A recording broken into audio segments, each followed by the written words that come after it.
Hi friends, இன்றைக்கி என்ன வீடியோன்னு வந்து நம்ம பார்க்குறதுக்கு முன்னாடி நம்மளுடைய சப்ஸ்கிரைபர் ஜெயசூர்யா சிஸ்டருடைய பொண்ணு தாரணிக்கு இன்றைக்கி வந்து பிறந்தநாள். இன்றைக்கே பிறந்தநாள் வாழ்த்துக்கள்மா. இந்த டேவை நல்லா என்ஜாய் பண்ணுங்கள், எப்போதும் சந்தோஷமாக இருங்க. நானும் கடவுள்கிட்ட உங்களுக்காக பிரார்த்திக்கிறேன். இந்த வருஷம் நீங்கள் 10th வந்து படிச்சுட்ருக்கீங்க, போர்டு எக்ஸாம் நல்லா படிங்க, நல்லா படித்து நல்லா மார்க் எடுங்க. அப்போ தான் அப்பா அம்மாவும் வந்து நல்லா ஹாப்பியாக இருப்பாங்க. அப்புறம் கோயிலுக்கெல்லாம் போயிட்டு வந்தீங்களா? இன்றைக்கி சண்டே, பிறந்தநாள் வேறு, என்ன ஸ்பெஷல் உங்கள் வீட்டில் அப்படிங்கிறதெல்லாம் கண்டிப்பாக கமெண்ட்டில் சொல்லுங்கள். வாங்க இன்றைக்கி என்ன வீடியோன்னு வந்து பார்க்கலாம். இன்றைக்கி வந்து நான் என்ன வீடியோ ஷேர் பண்ணியிருக்கிறேன்னா, இது ஒரு evening to night routine vlog தான். சாயங்காலம் ஒரு 3 மணிலேருந்து நைட்டு ஒரு 9:30 மணி வரைக்கும் என்னோடய வேலைகள் எல்லாம் எப்படி போயிட்டுருந்தது, அதுக்கப்புறம் இதில் 1-2 டிப்ஸும் வந்து நான் ஷேர் பண்ணியிருக்கிறேன். கண்டிப்பாக இது யூஸ்ஃபுல்லாக வந்து இருக்கும். நிறைய பேருக்கு வந்து அந்த டிப்ஸ்லாம் தெரிஞ்சிருக்கலாம், தெரியாதவங்களுக்காக நான் ஷேர் பண்ணுறேன். முடிஞ்ச அளவுக்கு வீடியோ வந்து ஸ்கிப் பண்ணாமல் வந்து பாருங்கள். இப்போ தான் நீங்கள் நம்ம வீடியோவை ஃபஸ்ட் டைம் வந்து பார்க்குறீங்கன்னா கண்டிப்பாக நம்ம சேனலை வந்து சப்ஸ்கிரைப் பண்ணிக்கோங்க. வீடியோ பிடிச்சிருந்தா கண்டிப்பாக லைக் பண்ண மறக்காதீங்க. மதியம் வந்து பார்த்திங்கன்னா ஒரு 3 மணிக்கு முன்னாடியே வந்து ஃபோனில் வந்து ஸ்டோரேஜ் எனக்கு வந்து கம்மி. ஃபோனில் இருக்கிற வீடியோஸ்லாம் எடுத்து லேப்டாப்பில் காப்பி பண்ணி வச்சுட்டேன். ஏன்னா அதுக்கப்புறம் நான் vlog எடுக்கிறதுக்கு எனக்கு வந்து ஃபோனில் ஸ்பேஸ் வேணுங்கிறதுக்காக அந்த வேலையை முடிச்சுட்டு அதுக்கப்புறமா வந்து நான் கிளம்பிட்டேன். வெற்றிக்குட்டியை வந்து 3 மணிக்கு அவனை பிக்கப் பண்ணணும். அவனை பிக்கப் பண்ணிவிட்டு அதுக்கப்புறமா அவனை கொண்டு போய் டியூஷனில் விட்டுட்டு கோதுமை மாவுலாம் அரைக்கிற வேலையெல்லாம் இருக்குது. அந்த வேலையெல்லாம் பார்த்துட்டு வெற்றிக்குட்டியை வரும்போது கூட்டிகிட்டு வந்துடுவேன். சாதனா வந்து அவங்க அப்பா கூட்டிகிட்டு வந்துடுவாங்க. அவங்க வந்து ஒரு 6 மணி போல் வந்து கூட்டிகிட்டு வருவாங்க. இன்றைக்கி வந்து பசங்களுக்கு டியூஷனுக்கு வந்து ஸ்நாக்ஸுக்கு வந்து பார்த்திங்கன்னா கேழ்வரகு சேமியா வந்து தேங்காய் திருவி போட்டு எடுத்துகிட்டு போகிறேன். சக்கரை தான் வந்து சேர்த்துருக்குறேன். நாட்டு சக்கரை சேர்த்த பசங்களுக்கு பிடிக்கலங்கிறனால சக்கரை சேர்த்து தான் எடுத்துகிட்டு போகிறேன். இன்றைக்கி வந்து பார்த்திங்கன்னா செம்ம வெய்ய காட்டுதுங்க, வெளியில் வந்து போகவே முடியல. முகமூடி கொள்ளமக்கார மாரி பார்த்திங்கன்னா இதுமாரி முக்காடு போட்டுட்டு ஃபுல்லாக கவர் பண்ணிட்டு தான் போகிற மாதிரி இருக்குது. இதுமாரி போடுறது எனக்கு வந்து பிடிக்காது, வேறு வழி இல்லை. முகம் பின்னாடி வந்து பேக் சைடெலாம் ரொம்ப எரிய ஆரம்பிச்சிருது அப்படியே போனோம்னா. அப்புறம் இந்த சுடிதார் வந்து போட்டு வந்து கிட்டத்தட்ட 2 வருஷம் ஆகுதுங்க. இந்த பேண்ட் ஷாலோட டாப் வந்து கிழிஞ்சிச்சு, அதை எடுக்குன்ட்டு எடுக்காமலே விட்டுட்டேன். வேறு சுடிதாரோட டாப்பு போட்டு வந்து அட்ஜஸ்ட் பண்ணிக்கிட்டேன். அந்த சுடிதாரோட டாப்பும் இந்தமாரி சேம் க்ரே கலரில் தான் இருக்கும். சரி எனக்கு வந்து பார்த்திங்கன்னா சரி இது போட்டு பார்க்கலாமேன்ட்டு தான் இன்றைக்கி வந்து ஃபஸ்ட் டைம் வந்து போட்டிருக்கிறேன்.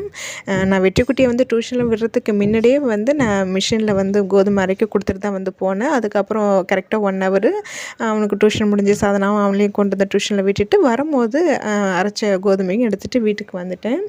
3 மணிக்கு கிளம்புனேன்னா வீட்டுக்கு வரத்துக்கு எப்படியும் ஒரு 4-4:15 ஆகிடுது. இப்போல்லாம் ஸ்கூலில் பாப்பா பிக்கப் பண்ணும்போது என்னோடய ஃப்ரெண்டு வந்து வருவாங்க. அவங்கள நான் நிறைய விளாகில் வந்து காமிச்சிருக்கிறேன். இன்னொரு ஃப்ரெண்டு வீட்டுக்கு நானும் இவங்களும் வந்து ஆரி கிளாஸ் வந்து கற்றுக்க போயிருந்தோம். இப்போ வந்து அவங்க பையனை வந்து இந்த வருஷம் வந்து சேர்த்துருக்குறாங்க ஸ்கூலில். இதுக்கு முன்னாடியெல்லாம் வந்து அவங்க பொண்ணு வந்து வேனில் தான் சேர்த்துருந்தாங்க. அதனால் இப்போ அவங்க பையனை இங்கே சேர்த்துருக்கனால 2 பேரையும் அவங்க தான் வந்து பிக்கப் பண்ணுறதுக்கு வராங்க. வரும்போது அவங்க வீட்டில் வந்து மாடு வந்து கன்று போட்டிருக்குது. அது வந்து பால் வந்து எடுத்துகிட்டு வந்துருந்தாங்க. இதுக்கு முன்னாடி நாங்கள் இவங்க கிட்ட தாங்க வந்து பால் வாங்கிட்டு இருந்தோம். இப்போ பார்த்திங்கன்னா அந்த ஃபஸ்ட்டு நாள் அன்னைக்கு உள்ள பால் அது எப்போ மாடு கன்று போட்டாலுமே எனக்கு கொடுத்துருவாங்க. இப்போ அவங்கள்ட்ட முன்னாடியே வந்து டெய்லியும் 1 லிட்டர் பால் வாங்குவேன். அதுக்கப்புறம் வந்து பார்த்திங்கன்னா நான் பால் வந்து 1/2 லிட்டர் தான் வந்து வாங்கிட்டு இருந்தேன். எனக்காக அவ்வளோ தூரம் அவங்க வந்து 1/2 லிட்டருக்காக வந்து கொண்டு வந்து கொடுக்குறது கொஞ்சம் கஷ்டமாக இருந்தது. அது இல்லாமல் அவங்க வீட்லேயும் வந்து அப்புறம் கொஞ்சம் இடையில மாடு வந்து கொஞ்சம் இல்லாமல் இருந்ததுனால இப்போ அவங்கள்ட்ட பால் வாங்குறதில்ல. அவங்கள்ட்ட பால் வாங்கினா செம்மையாக இருக்குங்க, நல்லா திக்காக இருக்கும். நீங்கள் அந்த பால் கலர் பார்த்துருப்பீங்க, எல்லோ கலர். எப்போ நம்ம பால் காய்ச்சினாலுமே அவங்கள்ட்ட வாங்குகிற பால் ஆறுனதுக்கப்புறம் அந்த ஏடு வந்து பார்த்திங்கன்னா அந்த மாதிரி எல்லோ கலரில் தாங்க இருக்கும். வெண்ணெயும் நல்லா சூப்பராக நல்லா வாசனையாக இருக்கும்.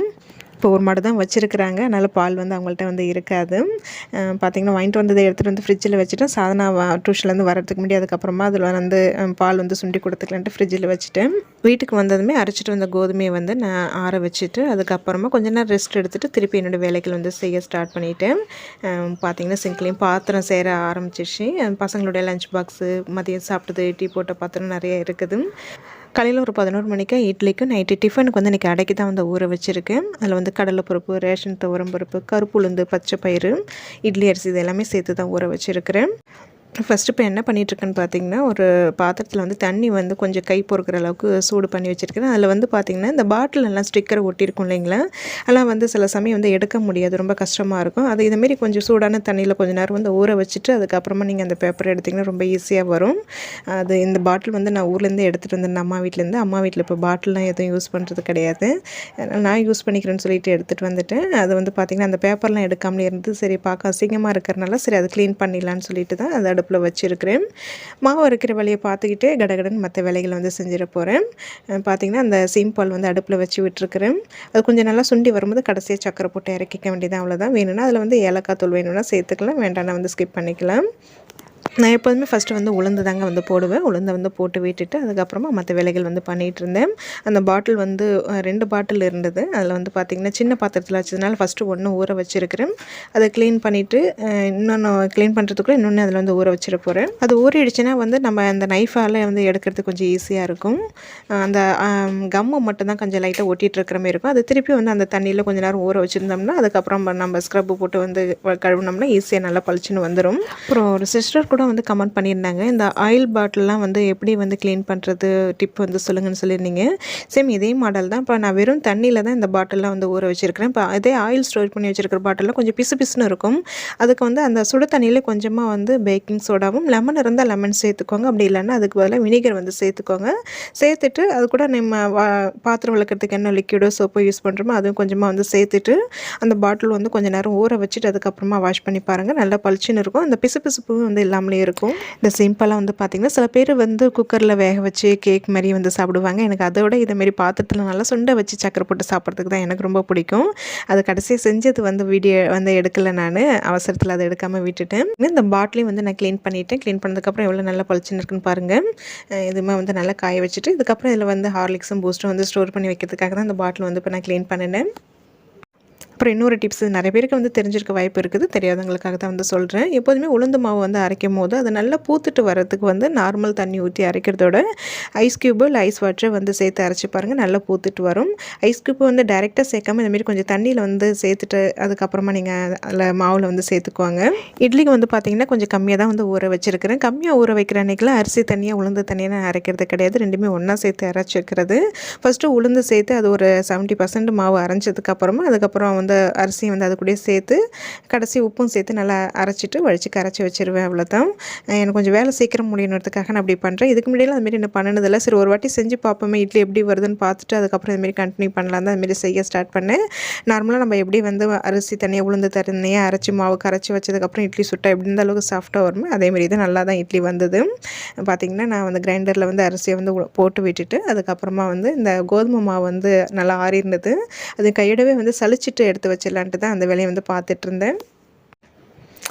எனக்கு வந்து பார்த்திங்கன்னா பிடிக்காத வேலைன்னு நிறைய இருக்குங்க. அதில் இதுவும் ஒன்று தாங்க. இந்த கோதுமையை வந்து அது வாங்கிட்டு வந்து அது கழுவி அதை காய வச்சு அதை அரைச்சி சலித்து வைக்கிறதுக்குள்ளே எனக்கு வந்து போதுன்ட்டு ஆகிடுதுங்க. ரொம்ப கஷ்டமாக இருக்குது. இருந்தாலும் வந்து நம்மளுக்கு ரேஷனில் விலை ரொம்ப கம்மியாக இருக்குது. நம்ம அதிக காசு கொடுத்து வெளியில் கடையில் வாங்குறதுக்கு ரேஷனில் கிடைக்கும் போதெல்லாம் அதுமாரி வாங்கி நான் அரைச்சி ஸ்டோர் பண்ணி வச்சுக்கிறது.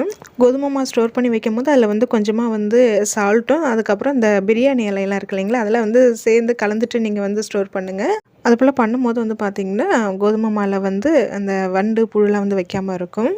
அதேமாரி கண்டிப்பாக இன்னொரு டிப் என்னென்னு பார்த்தீங்கன்னா, வாங்கிட்டு வந்த கோதுமையை வந்து நல்லா ஆற வச்சுட்டு அதுக்கப்புறமா இதுமாரி சலிச்சிட்டு சேர்த்துக்கோங்க. சலிச்சிட்டு சேர்க்கும் போது அந்த பாத்திரம் ஈரம் இல்லாமலேயும் வந்து இருக்கணும். அப்போ தான் சீக்கிரம் வந்து வண்டு வைக்காமல் இருக்கும். நான் இன்றைக்கி கோதுமை மாவு அரைக்கும் போது இது கூட நான் இன்றைக்கி வேறு எதுவுமே வந்து சேர்க்கல. சில சமயம் வந்து வெள்ளை கொண்டக்கடலை சேர்த்து வந்து அரைப்பேன்.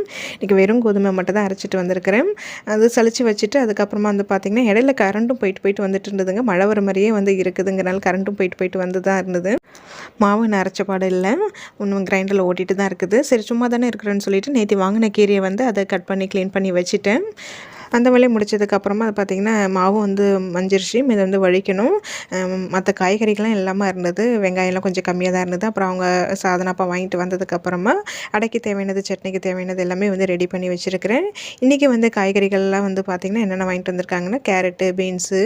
எப்போதுமே நம்ம வீட்டில் வந்து கோவக்காய்லாம் இல்லாமல் இருக்காதுங்க. கண்டிப்பாக அது வாரத்தில் ஒரு நாள் அதை செஞ்சுருவாங்க. அப்புறம் வந்து சேப்பங்கிழங்கு, குடமிளகாய், தயிர், பால் இதெல்லாமே வாங்கிட்டு வந்திருந்தாங்க.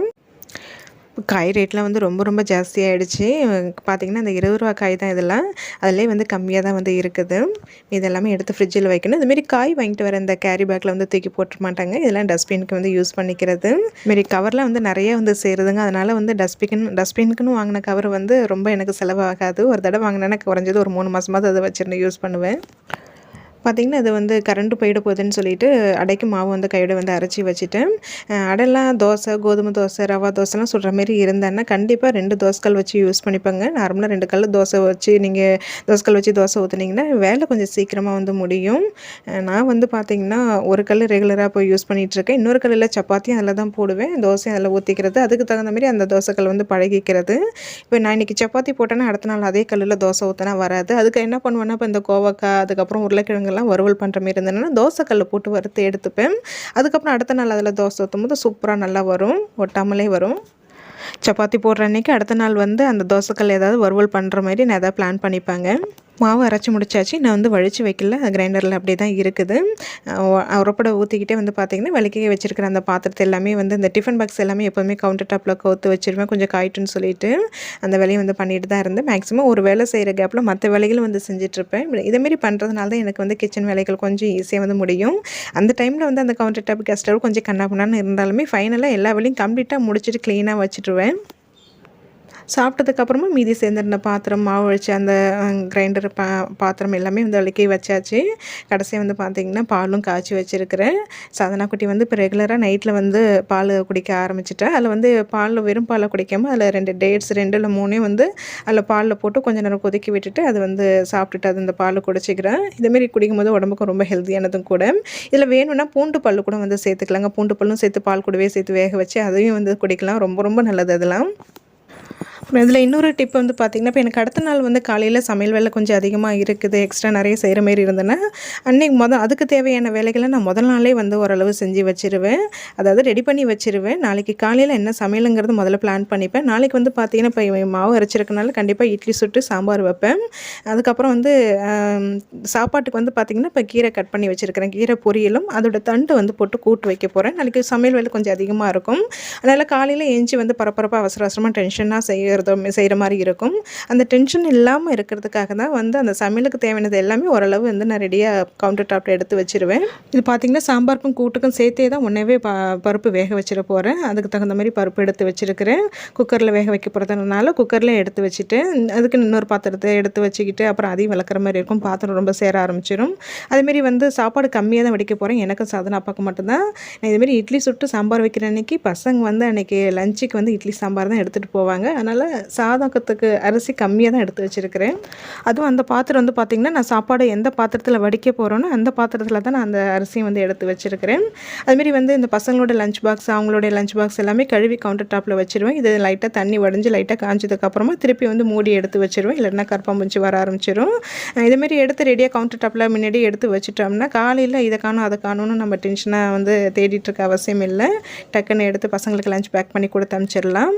நைட்டு ஓரளவு கிச்சன் வேலைகளை கம்ப்ளீட்டாக அதை நீங்கள் இதேமாரி முடிச்சு வச்சுட்டிங்கன்னா அடுத்த நாள் காலையில் நீங்கள் வந்து கிச்சன் வேலையை சீக்கிரமாக வந்து முடிக்கிறது இல்லாமல் டென்ஷனே இல்லாமல் வந்து இருக்கலாம். கம்ப்ளீட்டாக எல்லா வேலையும் வந்து முடிஞ்சிச்சு. இருந்தாலும் இந்த கவுண்டர் டாப்பாக்க கொஞ்சம் கச்ச கச்சன்ட்டு இருக்கிற மாரி தான் இருக்கும். இல்லை இன்னும் கொஞ்சம் நேரத்துக்கு கழிச்சு இந்த வேலைக்கு வச்சுருக்க பாத்திரத்தை அதை தான் அந்த இடத்துல எடுத்து வச்சுருவேன். இந்த டிஃபன் பாக்ஸில் எடுத்து அடுக்கி வச்சுருவேன். கவுண்டர் டாப் கொஞ்சம் நீட்டாக ஆகிடும். இந்த வேலைகளை எனக்கு முடிக்கிறதுக்கு கரெக்டாக ஒரு 9லேருந்து 9:30 மணிக்குள்ளே வந்து ஆகிடுங்க. கரெக்டாக அந்த டைமிங்குள்ளே எனக்கு வந்து முடிக்கணும். அதுக்கப்புறம் ஒரு 1/2 மணி நேரம் ரிலாக்ஸாக கொஞ்சம் நேரம் ஃபோன் பார்ப்பேன். 10 மணிக்கு மேலே ஃபோன் பார்த்தாலே சாதனா திட்ட ஆரம்பிச்சிருவாங்க. அதுக்காகவே கொஞ்சம் பரபரன்னு எல்லா வேலையும் சீக்கிரமாக முடிச்சிடுவேன். நைட்டு கொஞ்சம் சீக்கிரமாக படுத்துட்டோம்னா காலையில் கொஞ்சம் சீக்கிரமாக வந்து எழுந்திருக்கலாம் இல்லைங்களா? அதுக்காக தான் என்னோடய வேலைகள் எல்லாம் நான் இப்படி பண்ணுறேன். மணி 9:30 ஆகிடுச்சு. சரி படுக்கலான்னு வந்து பார்த்தோம்னா அதுக்குள்ளே கரண்ட்டு போயிடுச்சுங்க. ஆனால் செம்ம காற்று, செம்ம மழை, நல்ல கூலிங்காக இருந்ததுங்க. கிட்டத்தட்ட 1 மணி நேரம் வந்து கரண்ட் இல்லாமல் இருந்தது. நல்லா காற்று அடிச்சிட்டு இருந்தது. அதுக்குள்ளே நல்ல வேலை கரண்ட் போகிறதுக்குள்ளே மழை வரதுக்குள்ளே எல்லா வேலையும் வந்து கம்ப்ளீட்டாக வந்து முடிச்சாச்சு. இன்றைக்கி மதியம் 3 மணிலேருந்து நைட்டு 9 மணி வரைக்கும் என்னுடைய இந்த பொழுது ஃபுல்லாக என்னோடய வேலைகள் ஃபுல்லாக இப்படி தான் போயிட்டு இருந்தது. இன்றைக்கி இந்த வீடியோ தான் நான் ஷேர் பண்ணியிருக்கிறேன். இதில் நான் சொல்லியிருக்கிறேன் 1-2 டிப்ஸ் கண்டிப்பாக உங்களுக்கு யூஸ்ஃபுல்லாக வந்து இருக்கும். உங்களுக்கு அந்த வீடியோ பிடிச்சிருக்கும்னு நினைக்கிறேன். வீடியோ பிடிச்சிருந்தால் லைக் பண்ணுங்கள். கண்டிப்பாக நம்ம சேனலையும் சப்ஸ்கிரைப் பண்ணிக்கோங்க. தேங்க்ஸ் ஃபார் வாட்சிங்.